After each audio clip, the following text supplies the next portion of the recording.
Timing belt. Remove and refit. The timing belt has to be renewed at specified service intervals, together with its associated pulleys. This is how you do it. Start by disconnecting the battery, negative terminal first,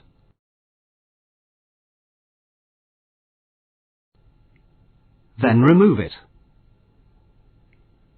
You also have to remove the battery tray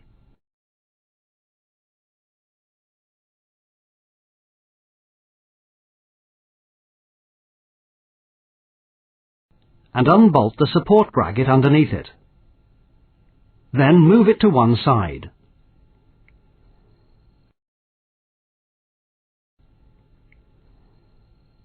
Underneath the vehicle, remove the undershield. You can now reach the feed belt tensioner to turn it and release the feed belt.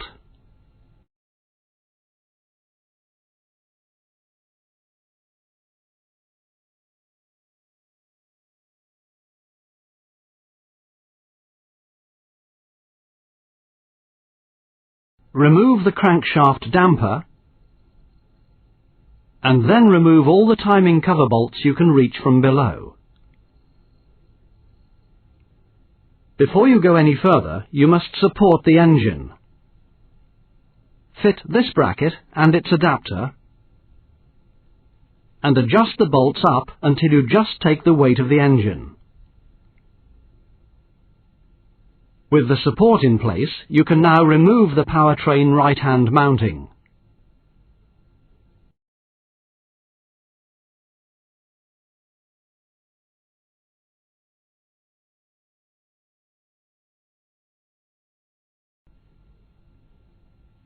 And then take off the mounting bracket.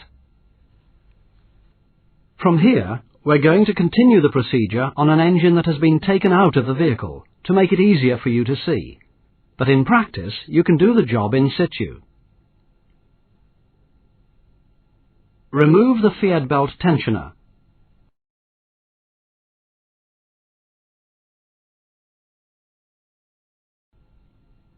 Then you can remove the timing cover.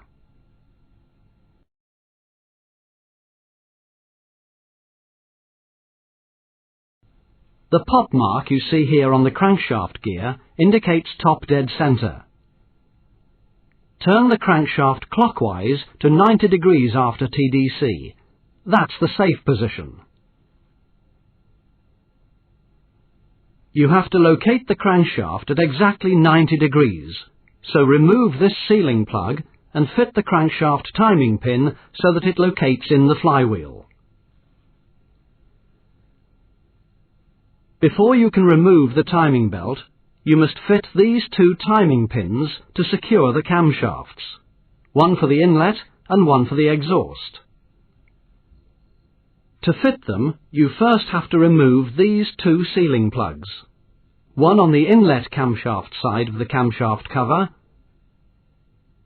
and the other on the exhaust side. Then fit the two timing pins.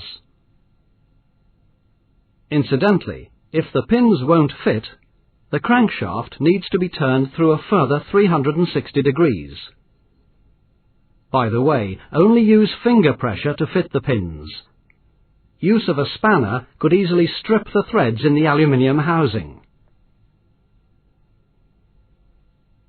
Now you have to mark the relative positions of teeth on the timing belt with teeth on the exhaust and inlet camshaft drive gears, like you see here.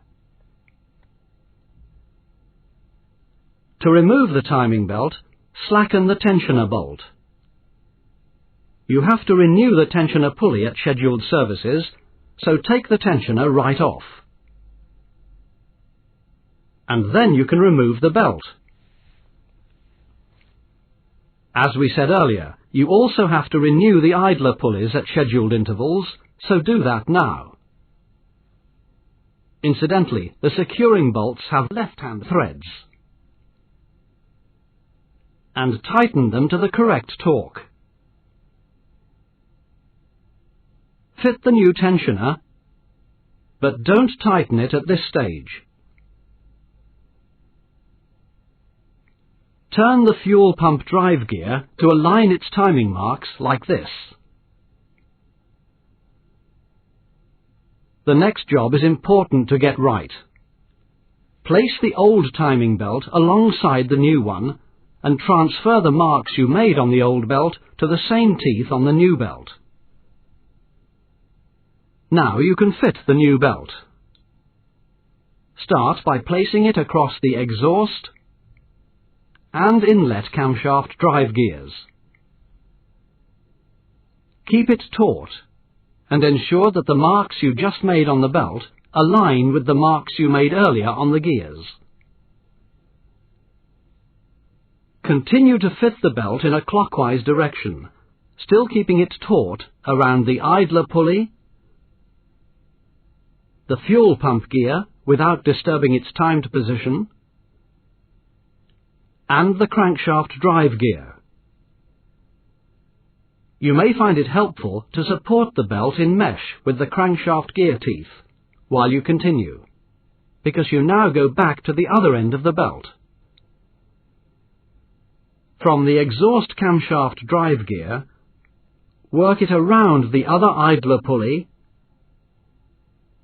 and the water pump drive gear. Finally, prise it carefully over the tensioner pulley. Use finger pressure only. Don't try to lever it on, you could damage the belt. Now you have to tension the belt.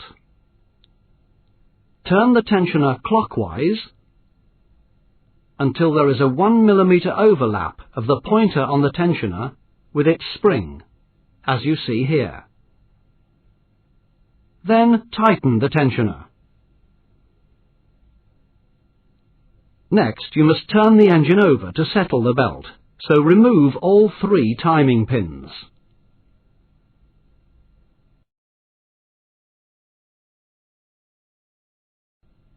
The belt must be turned through 1 complete revolution, so you can observe one of the marks you made earlier, and start turning.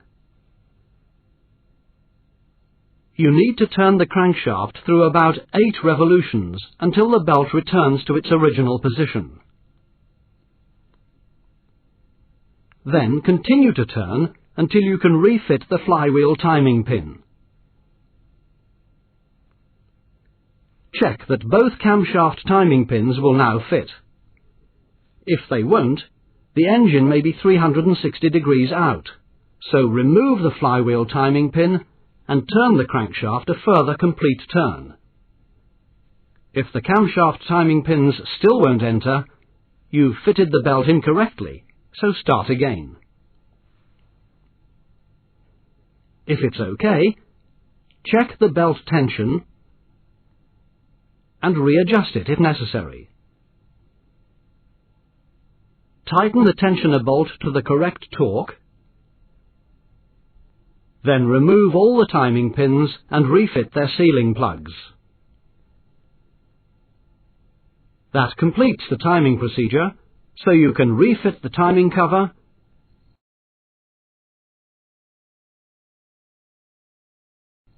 and the feed belt tensioner with its spacer.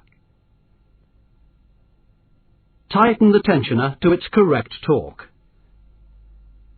Complete the refitting in the reverse of the removal procedure. But there is one important point to remember which concerns this powertrain right-hand mounting.